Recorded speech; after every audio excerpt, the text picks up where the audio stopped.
नमस्कार साथियों, मैं सरवण राज आप सभी को जोश नेट जेआरएफ के प्लेटफॉर्म पे स्वागत करता हूं। यूजीसी नेट जेआरएफ के लिए आपको पता है कि दिसंबर 2025 का डेट अनाउंस हो चुका है। 31 दिसंबर से लेकर 7 नवंबर के बीच में है। आप ये भी जान रहे हैं कि समय आपके पास काफ़ी कम है। ये नवंबर दिसंबर 2 महीना ही बचा हुआ है आपके पास, समय बहुत ही कम है आपके पास। पढ़ने कितने हैं? पढ़ने हैं, अगर आपकी विषय हिंदी साहित्य है तो 10 यूनिट उधर और 10 यूनिट पेपर वन, यानी 20 यूनिट की तैयारी करनी है। बहुत ही ब्रॉडर टॉपिक्स है, बहुत ही ब्रॉडर सिलेबस है आपका। इसी को ध्यान में रखते हुए हमारी टीम, पूरी जोश नेट जेआरएफ की टीम आपके लिए, जैसे मैं आपको पेपर वन का कंप्लीट तैयारी free hand lecture KBS Madan जैसी बुकों का निचोड़ मैं आपको दे रहा हूँ शॉर्ट फॉर्म में और डिटेल एनालिसिस के साथ, जिससे कि आपको क्लास देखने के बाद आप नोट्स बना लेते हैं तो आपको कभी भी रिवीजन करने की आवश्यकता पड़ेगी। किसी और बुक्स और किसी और कंटेंट की आवश्यकता नहीं पड़ेगी, वीडियो देखने की जरूरत नहीं पड़ेगी आपको ये भी पता है कि यूनिट 1, यूनिट 2, यूनिट 3 कंप्लीट हो चुका है। यूनिट 4 के में आज हम लोग क्या हुआ है, संप्रेषण के कम्युनिकेशन के 5वें लेक्चर में है, यानी कुल मिलाकर के 4 लेक्चर संप्रेषण का भी क्या है, हो चुका है। आप जाकर के देखिए, प्लेलिस्ट में लगा होगा ऑलरेडी, हर यूनिट वाइज भी लगा हुआ है और एक जगह भी कलेक्टेड है। आपको यूजीसी नेट पेपर वन जब देखेंगे प्लेलिस्ट में तो आपको ऑलरेडी मिल जाएगा। मैं आपको दिखा देता हूं कि पेपर में किस तरीके से लगा हुआ है, ठीक है।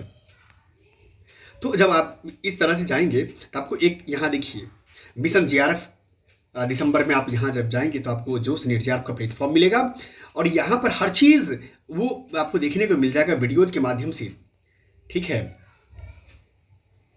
ये तो वीडियोज देखिए, जो अपकमिंग वीडियोज आ रहे हैं, जिसको प्रीमियर होना मतलब समझिए कुल मिला के आपके लिए दिन रात मेहनत की जा रही है इस प्लेटफॉर्म के द्वारा, इस जोश नेट जेआरएफ की टीम के द्वारा। देखिए, सबसे पहले मैं बात बताऊं कि इस टीम का नाम ही है, यानी प्लेटफॉर्म का नाम ही है जोश, और जोश नहीं होगा ये हो कैसे सकता है, कभी नहीं। जोश, बिना जोश का तो काम ही नहीं होता है। जब आप प्लेटफॉर्म पीडीएफ प्लेलिस्ट में आएंगे तो प्लेलिस्ट में अभी आपको इस प्रकार से आदिकाल, भक्तिकाल, रीतिकाल, साहित्य, मतलब कुल मिला के कंप्लीट चीजें पीवाईक्यू सिलेक्शन तक हिंदी आप जाएंगे। इतना बेहतरीन एनालिसिस मैडम की है जिसका जवाब नहीं, आप जाके देखिए एक बार, ठीक है। आप मस्त हो जाएंगे कि ऐसा एनालिसिस, मतलब 10 वर्षों का एनालिसिस आपको यहाँ पर मिल जाएगा।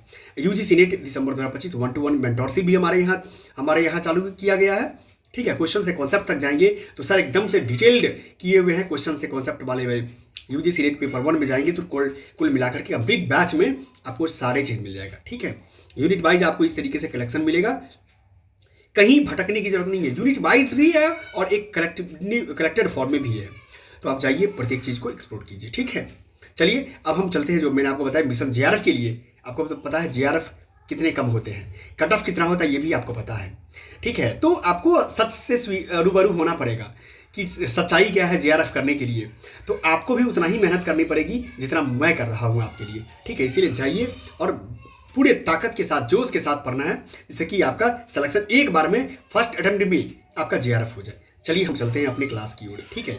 यूजीसी नेट जेआरएफ आपको पता है कि आज हम लोग जो पढ़ने पा रहे हैं, इंटर कल्चरल जो कम्युनिकेशन होता है वो पढ़ने वाले, अंतर जो सांस्कृतिक जो हम लोग का वार्तालाप होता है वो देखेंगे कि किस प्रकार से एक धर्म दूसरे धर्म से किस प्रकार से कम्युनिकेशन करता है। दूसरी बात, एक संस्कृति दूसरे संस्कृति से कैसे अपने आप को, विचारों को, भावना को, अपनी सूचनाओं को कैसे पहुंचाती है, उस मुद्दे पर हम बात करने वाली है।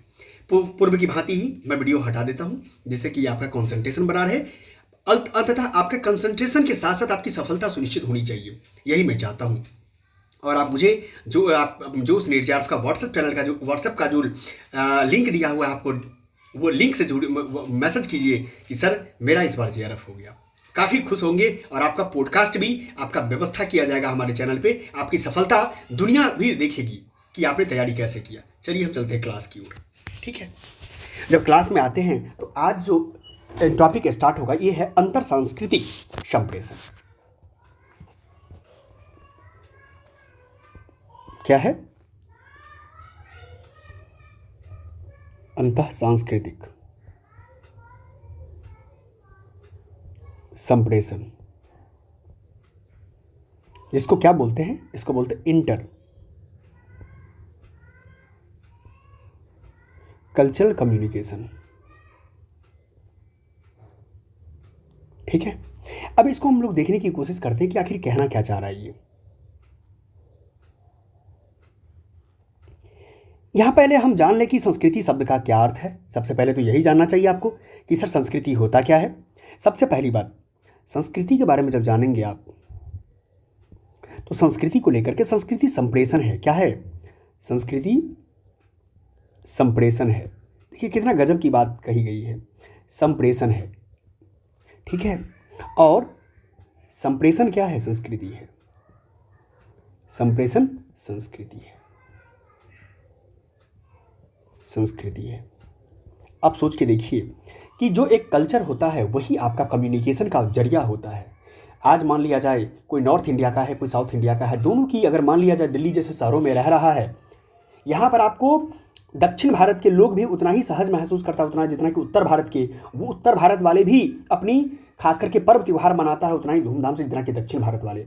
और दोनों व्यक्ति अगर एक जगह, एक अगर मान लिया जाए खास करके कल्चर में रह रहा है, एक जगह रह रहा है, तो वो उसके सेलिब्रेशन को देखेगा, वो उसके फेस्टिवल को देखेगा, वो उसके फेस्टिवल।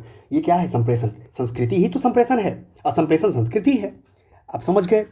ठीक है। जहाँ संस्कृति को संप्रेषण के माध्यम से पारित किया जाता है और संप्रेषण एक संस्कृति को दर्शाता है, बात बिल्कुल जायज़ है। आप देखेंगे कई जगह कुछ ऐसा सामाजिक समूह ने कि सभी लगभग सदस्यों का साझा किया जाता है, हर व्यक्ति के बारे में बता देगा। कि कहावत भी है, अगर किसी को जानना हो तो संस्कृति, उसके संस्कृति को जानना, उसके वास्तविकता को जानना हो तो संस्कृति को जानो, ठीक है।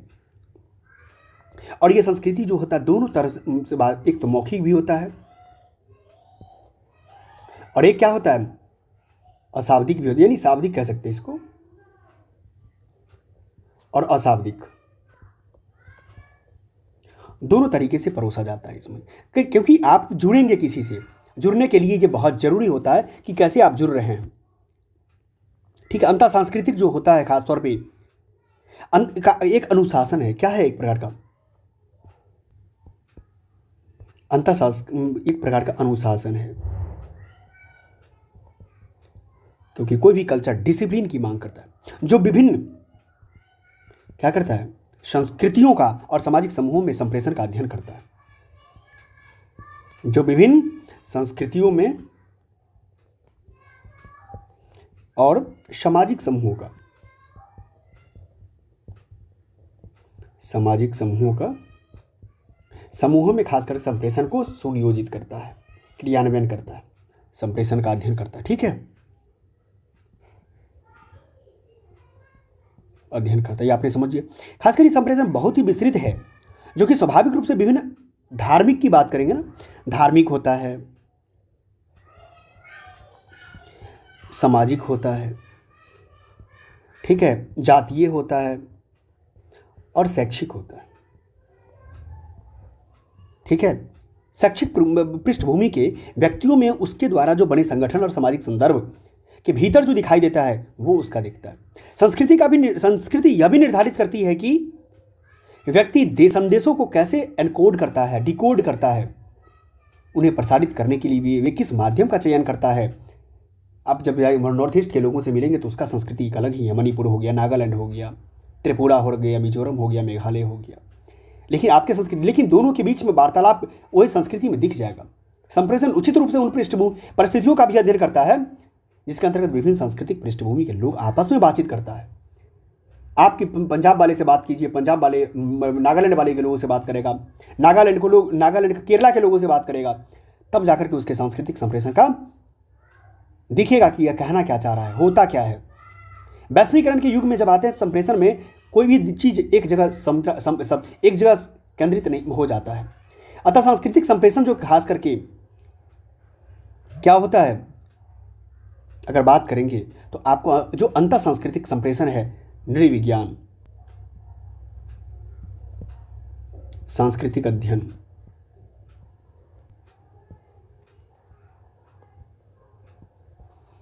ठीक है, भाषा विज्ञान, मनोविज्ञान,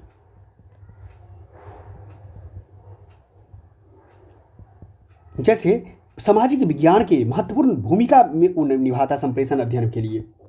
क्या करने के लिए? संप्रेषण अध्ययन के लिए। इसीलिए अनुसंधान अंतर सांस्कृतिक प्रक्षेपण कौशल के लिए बहुत ही प्रमुख हिस्सा निभाता है। तो संस्कृति को कोई भी संस्कृति को मापने का क्या जरिया होता है, उस चीज़ों को भी हम लोग फाइनलाइज करते हैं। बढ़ावा देने के लिए आइडेंटिटी मीनिंग होती है, रैशनल मीनिंग होता है, सेल्फ कॉन्सेप्ट भी दिया जाता है। अब देखिए, अब सांस्कृतिक धारणाएं की बात करेंगे तो एक तो सामूहिक और व्यक्तिवादी दोनों तौर पे जानते हैं आप। इसको धारणा के बारे में बात करेंगे तो दो प्रकार की धारणा चलती है। एक तो चलता है कि व्यक्तिगत, एक क्या सामूहिक चलता है। ठीक है, व्यक्तिगत और सामूहिक चलता है, इंडिविजुअल भी चलता है, सामूहिक भी चलता है। उसमें हर व्यक्ति का अभिप्राय एक अलग हो सकता है। लेकिन आज के डेट में कल्चर जो कॉम्पिटेंस का अर्थ तो आप क्षमता में विकसित हो जाता है। हम किसी ऐसे लक्ष्य को प्राप्त करना चाहते हैं जिसका उचित क्या है उपयोग समय और स्थान पर किया जाता है, क्या कंटेक्स्ट है, उपयुक्तता क्या है, हर चीज़ को देखना पड़ता है। तो इसीलिए संप्रेषण जो क्षमता होता है मेरा, वो रुचि का भी विषय है। क्या है? रुचि का विषय है। इंटरेस्ट है कि नहीं, ओरिएंटेशन कैसा होता है, इस पर भी ध्यान केंद्रित करना पड़ता है। ठीक है, आपकी सहानुभूति है कि नहीं, ये भी देखना पड़ता है। अगर कुछ विधि की बात करें, इस चीज़ को अगर दिखाने की, अगर विधि की बात करते हैं, विधियाँ की बात करेंगे तो मैं विधियाँ बता देता हूँ जो जरूरी होता है। पहले तो रुचि का चीज़ आता है, रुचि का प्रदर्शन। ठीक है, ज्ञान का के लिए अभिन्यास, यानी ओरिएंटेशन ऑफ नॉलेज की बात हो रही है, अभिविन्यास। ठीक है, तीसरा होता है सहानुभूति, सिंपैथी की बात होती है। ठीक है, तो ये सब भी देखना पड़ता है कि क्या आपका है, इंटरेक्शन स्थिति आपका क्या है, पोस्चर क्या होता है, ये भी जरूरत की चीज़ें होती है। वार्तालाप स्थिति की बात की जाती है। पैसेंस है कि नहीं किसी चीज़ को रखने के लिए, ये भी देखना पड़ता है। ठीक है, क्लैरिटी तो बहुत ज़रूरी होती है, स्पष्टता। ठीक है, तब जाकर के आप क्या करते हैं कि आप एक अंतर सांस्कृतिक संप्रेषण जो इंटरकल्चरल कम्युनिकेशन को आप बढ़ावा दे पाते हैं। इसी में आप देखेंगे तो बहुत सारा चीज़ इसमें खासकर विचार को समझने में प्रयास करता है, जो कल्चर इंटेलिजेंस होता है। ठीक है, एथनोसेंट्रिक होता है, जातीयवाद होता है। इस सब में आपको चीज़ें में दिमाग में आएगा कि इसको कैसे समझा जाए, बुझा जाए। ठीक है, अब हम आगे चलते हैं। आगे का मेरा जो पार्ट है, आगे क्या है, टॉपिक होता है कि कक्षा में संप्रेषण की प्रक्रिया कुल और चैन मॉडल क्या होता है। जैसे मान लिया जाए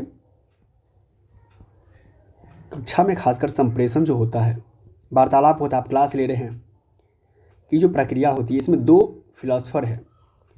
एक तो है कॉल और दूसरा क्या है, चैन। दोनों का मॉडल है। इस मॉडल को देखने की कोशिश करते हैं कि क्या मॉडल था। आप लोग को याद होगा इससे पहले जब हम लोग यूनिट 1 या यूनिट 2 कर रहे थे तो इसमें एक मॉडल हम लोगों ने पढ़ा था। उस मॉडल का नाम क्या था? SR model. क्या था? SR model. एसआर मॉडल का मतलब था स्टिमुलस और रिस्पॉन्स। ठीक है, यही तो आपने पढ़ा था ना।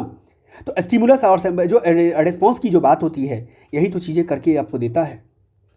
तो एसआर मॉडल भी इसी पर एक्टिवली पार्टिसिपेट करने का काम करता है, जो सेंडर मैसेज चैनल रिसीवर के रूप में बढ़ा दिया जाता है। इसी में इनकोड भी करता है, डिकोड भी करके आपको आगे बढ़ाने के लिए काम करते रहता है। अब देखिए, कॉल और चैन मॉडल के अनुसार खास करके बात करेंगे तो इसके अनुसार जो है कक्षा शिक्षण के मुख्य 5 चरण होते हैं। क्या होते हैं? कक्षा शिक्षण के चरण। ठीक है, पहला चरण की बात करता है ये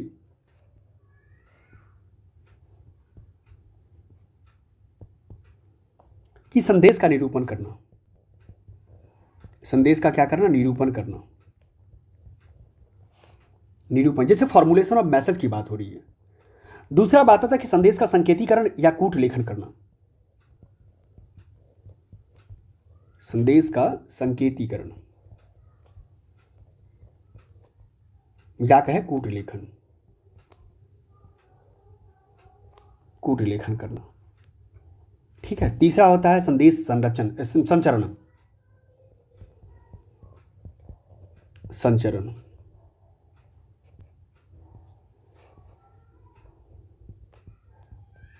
ठीक है, चौथे चरण के अंतर्गत आता है कूटवाचन या व्याख्या।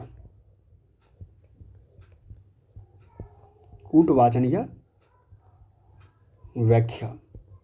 पांचवां चरण में आता है प्रतिपुष्टि एवं मूल्यांकन। आपको पता ही फीडबैक के बारे में बात हो रही है, प्रतिपुष्टि और मूल्यांकन। ठीक है, आपने कुल मिलाकर के देख लिया पांचों चरण को। अब हम इस पांचों चरण के बारे में थोड़ा बहुत जानकारी लेते हैं कि आखिर ये चरण कैसे काम करता है और कैसे होता है सो। ठीक है, क्योंकि बिना जाने इसके बारे में कुछ भी कहना क्या है, मुश्किल है। अब देखिए, अगर इस चरण को हम एक आपको ग्राफ के माध्यम से बताएं तो ग्राफ समझिए किस तरीके से। यहां पर एक होता है संदेश निरूपण होता है यहां पे। ठीक है, इसको आपने इस तरीके से घेर दिया। जब नीचे बढ़ेंगे तब संदेश का संकेतीकरण हो जाएगा।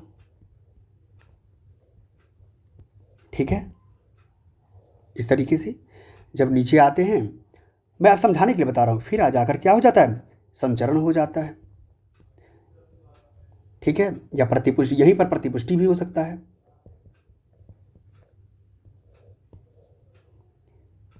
फिर अब नीचे आएंगे तब जाके कूटवाचन होता है, कूटवाचन होता है, और या व्याख्या कर सकते हैं इसको। ठीक है, इसके ऊपर भी जा सकता है ये चीज़, क्योंकि यहाँ से प्राप्त होता हो जाता है। फिर जाकर के सेम ये कंडीशन जो बना आपको, ये जो कंडीशन आप देख रहे हैं, ये कंडीशन तब बनता है जब यहाँ पर संदेश प्रेषण करता है। क्या है, ये प्रेषणकर्ता के बारे में बात हो रही है। अब नीचे में क्या हो गया, ये सेंडर की बारे, ये प्रेषण जो भेजा है, और ये प्राप्त करने वाला प्राप्त करता है। ठीक है, तो अब ये दोनों जगह जो आप देख पा रहे हैं, उस दोनों में क्या हो गया, फिर से उल्टा हो जाएगा। ये कूटवाचन यहां पे आ जाएगा, यहां पे आ जाएगा क्या, कूटवाचन या व्याख्या। क्योंकि फिर से क्या हो जाता है, ये चीज़ें जब यहाँ पर आते हैं, प्राप्तकर्ता जो होता है ये भी तो यहाँ पर संदेश निरूपण करता है जवाब देने के लिए। अब फिर ऊपर की ओर बढ़ेगा ये, तो अब जब यहाँ संकेतीकरण हो जाएगा फिर से, और संकेतीकरण के बाद क्या होगा, संचरण होगा, या प्रतिपुष्टि कर सकते हैं इसको। और फिर जाकर के ऊपर क्या हो जाता है, इस तरीके से ऊपर हो गया तो कूटवाचन हो गया।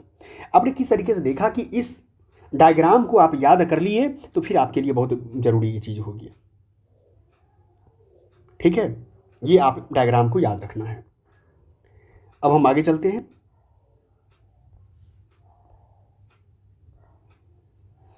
जब आप आगे बढ़ेंगे तब जाकर के एक आता है कि इस फॉर्मुलेशन ऑफ मैसेज कैसे करेंगे, क्योंकि ये आपके मन में तो आता होगा कि सर ये फॉर्मुलेशन जो होता है, ये फॉर्मुलेशन ऑफ मैसेज कैसे होता है। सो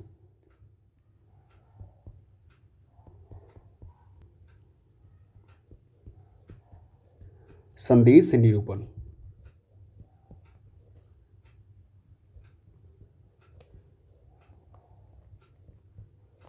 फॉर्मुलेशन ऑफ मैसेज। ठीक है, देखिए संदेश रूप और निरूपण जो लेखन होता है ये भी एक क्वालिटी की चीज़ है, क्योंकि हर व्यक्ति संदेश मैसेज नहीं लिख सकता अच्छे से। सभी संप्रेषण प्रक्रियाएं के विचार या संदेश से शुरू होती है। इसका मुख्य उद्देश्य क्या होता है, लक्षित दर्शकों से पॉजिटिव रिस्पॉन्स की प्राप्ति करना। क्या होता है उद्देश्य,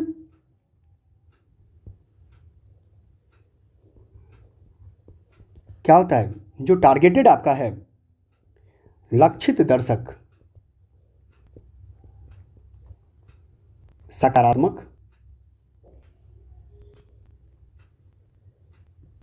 सकारात्मक प्रतिक्रिया,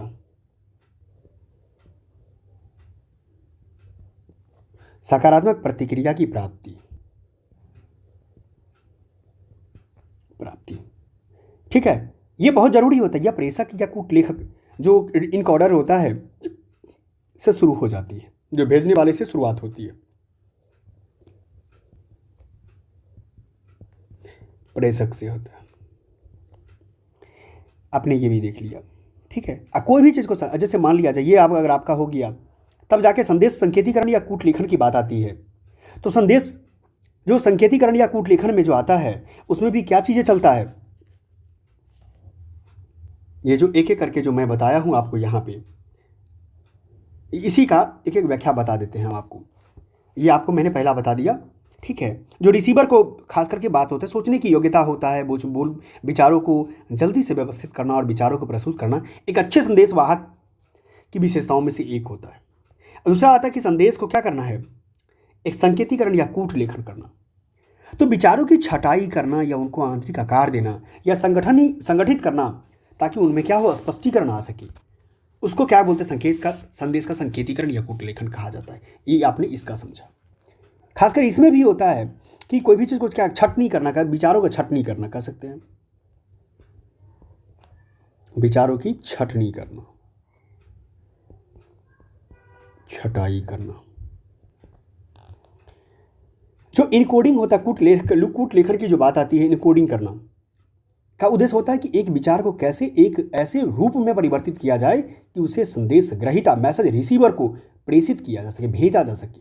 सेंडर एक चरण, जो प्रेषक होते हैं, इस चरण में संप्रेषण माध्यम से के बारे में भी निर्णय देते हैं कि प्रेषक संप्रेषण माध्यम से कैसे भाषण, हाव भाव, इशारा सब इसी सब्जी में आता है, ठीक है। कोई अगर मान लो कि अनपढ़ ग्रहीता है, घर में है, तो अनपढ़ अगर लोग हैं तो उसको लिखित संदेशन को तो नहीं समझ पाएगा, तो उसको मौखिक रूप से बताया जाता है। क्या किया जाता है, मूर्ख लोगों को मौखिक रूप से बताया जाता है। कोई पाठ्यक्रम है तो उसमें पाठ्यक्रम के तरीके से बताओगे। फिर आप आता संदेश का संचरण करना। संदेश का संचरण क्या होता है, मैसेज का ट्रांसमिशन करना। ये भी संप्रेषण की प्रक्रिया में व्यवहारिक और महत्वपूर्ण चरण है, क्योंकि इससे यह पता चलता है कि संदेश को कैसे संप्रेषित किया जाए और संदेश क्या भेजा जाए। इसीलिए इंफॉर्मेशन में खास करके कई स्तर पे देखता है लोग।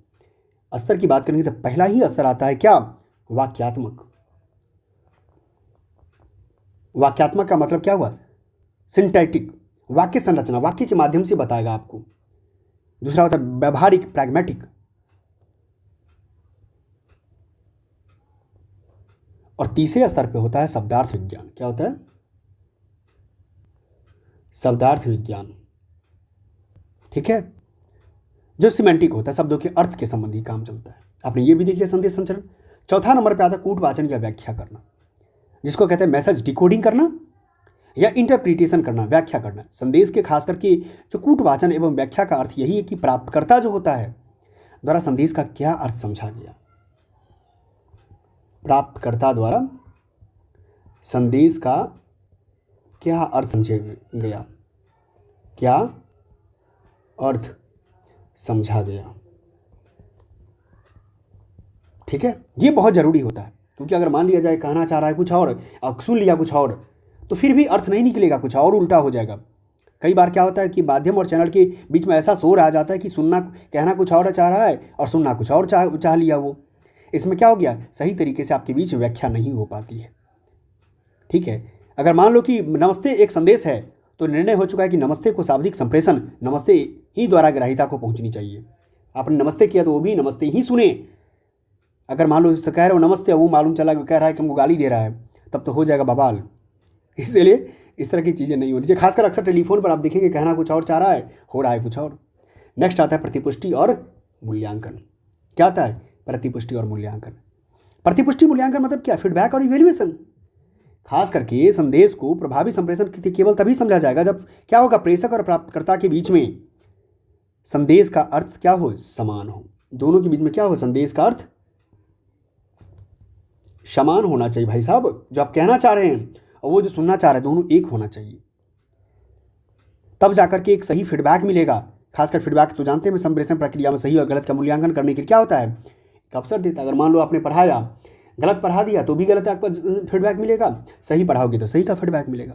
इसलिए प्रतिपुष्टि जो होता है दो या अधिक व्यक्तियों के बीच बातचीत को विनियमित करने में सहायक करती है, दो या अधिक व्यक्ति के बीच में।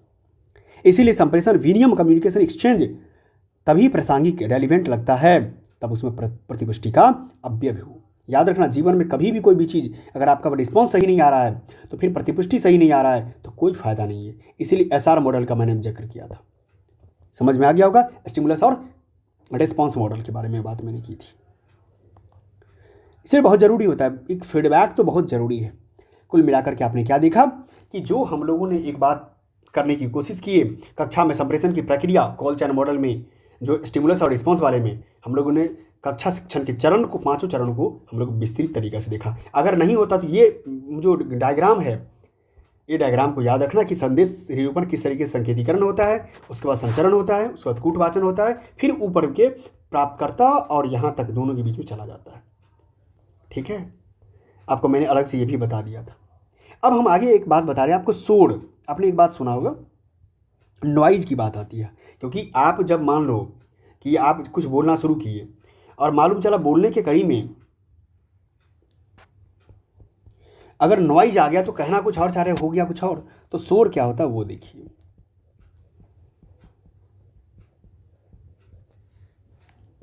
ठीक है, संप्रेषण में शोर शब्द का अर्थ सिर्फ भौतिक स्तर तक सीमित नहीं होता, याद रखना है। लोग कहते हैं ना कि भौतिक स्तर तक सीमित होता है। शोर क्या है? एक रुकावट है। शोर एक क्या है? रुकावट है। रुकावट है। क्या करता है? जो कि संप्रेषण प्रक्रिया को जो है, संप्रेषण प्रक्रिया के दौरान समय के किसी भी बिंदु से उभर सकता है। समय के किसी भी बिंदु से उभर सकता है और इसे विकृत और अप्रभावी कर सकता है। और इसे क्या कर सकता है? विकृत और अप्रभावी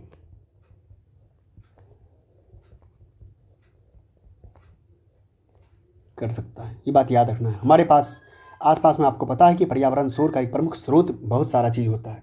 सबसे ज़्यादा तो अगर एग्जाम्पल की बात करेंगे तो सड़क का जो ट्रैफिक होता है, जो प्रत्यक्ष एग्जाम्पल आप लोगों ने फील किया होगा, सड़क का ट्रैफिक, लाउड स्पीकर, ठीक है। फिर उसके बाद जो कई ये सब चीज़ों का जो देखते हैं, वार्तालाप में भी दोषपूर्ण संचरण भी एक प्रकार का क्या है? शोर है। यहाँ शायद सुनने में अटपटा लगे किसी भी ऐसी संवाद प्रक्रिया में अगर कोई चीज़ है तो वो शोर का एग्जाम्पल हो सकता है। लेकिन एक बात याद रखना, क्या आपको नहीं लगता है कि शोर, अगर मान लो जैसे आपने किसी का कॉपी चेक करना शुरू किया, ठीक है, अब या आपने किसी का लेटर पढ़ना शुरू किया या निबंध पढ़ना शुरू किया, अगर वो लिखावट अच्छी नहीं है तो वो भी एक शोर का एग्जाम्पल हो सकता है। क्या एक सोर्स का वो भी एग्जाम्पल हो सकता है? खराब रोशनी है, वो भी एक शोर का एग्जाम्पल हो सकता है।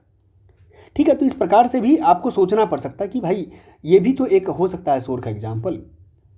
लिखावट का अच्छा ना हो, उच्चारण में दिक्कत होता है, खराब रोशनी है, तो भी कह सकते हैं इसको। इसलिए शोर के खासकर 4 भागों में बांट सकते हैं। शोर के प्रकार, शोर के क्या है? प्रकार। पहला देखिए, पहला तो शरीर क्रियात्मक शोर होता है। क्या होता है?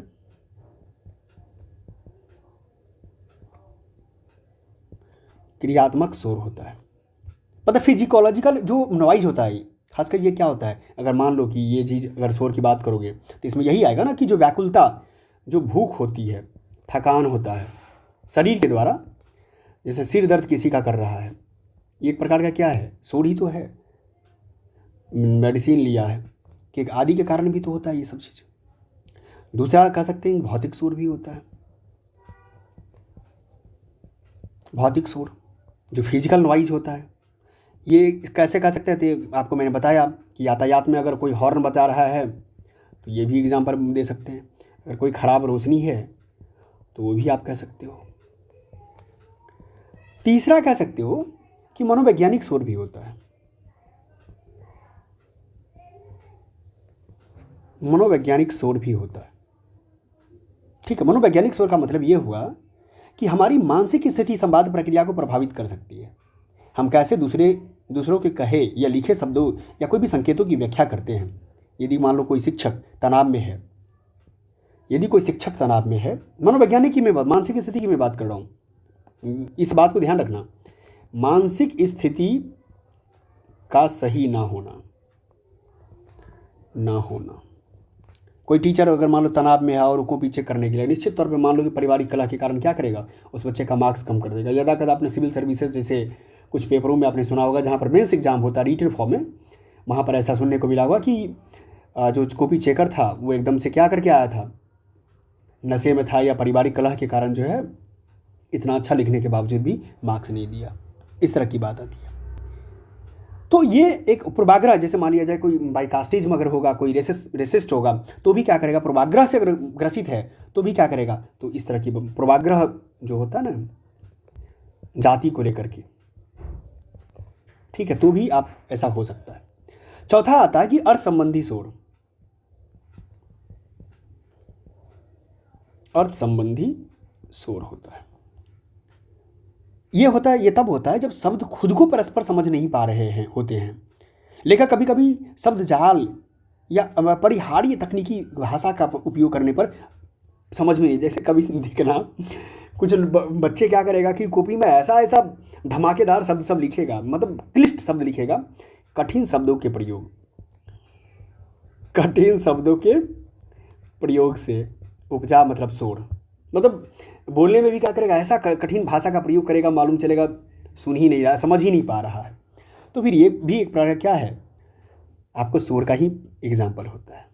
कुल मिलाकर के आप लोगों ने कई सारी चीज़ों को देखने की कोशिश किया कि शोर कितने प्रकार के होते हैं। शोर के लिए हम लोगों ने देखा कि शोर के साथ साथ जो आपने इससे पहले क्या देखा कि शोर तो देख ही लिया, साथ में आपने देखा कि किस प्रकार कोई भी संदेश निरूपण जो होता है, वो संदेश निरूपण के लिए कक्षा में जो संप्रेषण की प्रक्रिया होती है कॉल चैन मॉडल में, उस चीज़ को कैसे समझा जाए। अपने एसआर मॉडल को भी अच्छे से समझा, स्टिमुलस रिस्पॉन्स मॉडल को। इसी प्रकार से मैं उम्मीद करता हूँ कि पेपर 4 जो आपका है, पेपर 1 जो है आपका, पार्ट 1 जिसको कहते हैं, पेपर यूनिट 4 संप्रेषण कम्युनिकेशन को बेहतर तरीके से समझिए, क्योंकि वो आपके भविष्य में काम देगा, ये आपके पर्सनालिटी को और निखारेगा। ठीक है, जब आप पर्सनालिटी को निखारेगा तो फिर वो चीज़ों को अच्छे से पढ़ना चाहिए, समझना चाहिए। ठीक है, चलिए चलते हैं, फिर से हम आपको फिर से नए लेक्चर आपके लिए प्रस्तुत हो जाएगा। तब तक मैं आप दूसरे लेक्चर को पढ़िए, नोट्स बनाते रहिए। मैं कहता हूँ नोट्स बनाते रहना, नोट्स नहीं बनाओगे यूनिट 1 से लेकर यूनिट 4 जितने 10वें यूनिट तक कोई काम नहीं आएगा बाबू, कोई काम नहीं आने वाला, क्योंकि नोट्स ही आपका अंतिम सिलेक्शन का जाल रहेगा। क्योंकि एग्जाम से 10 दिन पहले प्रेशर में आ जाओगे कि 10वें यूनिट को कैसे कंप्लीट करें। इसीलिए आराम से वीडियो को पॉज कर करके नोट्स बना लो और सुनो। धन्यवाद, थैंक यू बने रहने के लिए।